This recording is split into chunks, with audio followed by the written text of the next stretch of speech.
मेरे प्यारे देशवासियों, बीते दिनों मुझे यूरोप के नीदरलैंड जाने का अवसर मिला। वहां मैं कई मीटिंग में शामिल हुआ। इसी दौरान एक ऐसा क्षण आया जिसने हर भारतीय को गर्व से भर दिया।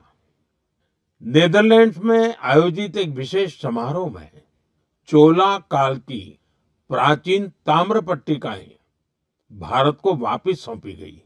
उस कार्यक्रम में नीदरलैंड्स के प्रधानमंत्री भी मौजूद थे। इन ताम्र पट्टिकाओं को लेकर मुझे देश विदेश से लगातार संदेश मिल रहे हैं। लोग खुशी जता रहे हैं, गर्व व्यक्त कर रहे हैं। दुनिया भर के तमिल समुदाय में भी इसे लेकर विशेष उत्साह है। साथियों, इन ताम्र पट्टिकाओं को लेकर लोगों में काफी जिज्ञासा भी है। इसलिए आज मैं इससे जुड़ी कुछ बातें आपसे साझा करना चाहता हूं। इनमें 21 बड़ी और 3 छोटी ताम्र पट्टिकाएं हैं। ये मुख्य रूप से राजा राजेंद्र चोला प्रथम द्वारा अपने पिता राजा राजराजा चोला के एक वचन को पूरा करने से जुड़ी है। इनमें आनाई मंगलम गांव को एक बौद्ध विहार को दान देने का उल्लेख है। इन ताम्र पट्टिकाओं में चोला वंश की उपलब्धियों का भी वर्णन मिलता है। इनसे पता चलता है कि चोला साम्राज्य की समुद्री शक्ति कितनी मजबूत थी। दक्षिण पूर्व एशिया के देशों के साथ उनके संबंधों की जानकारी भी इनमें मिलती है।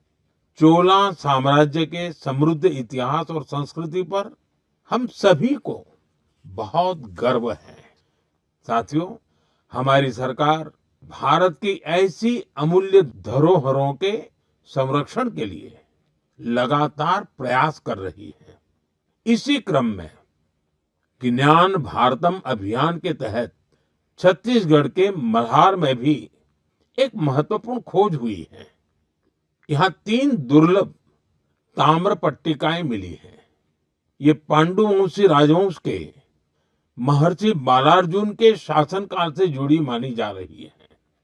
विशेषज्ञ मानते हैं कि इंस्क्रिप्शंस 6ठी 7वीं सदी के हैं, यानी 1400-1500 साल पुराने।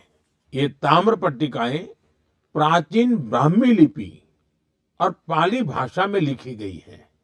इनसे उस समय की शासन व्यवस्था, धर्म और संस्कृति के बारे में महत्वपूर्ण जानकारी मिलती है।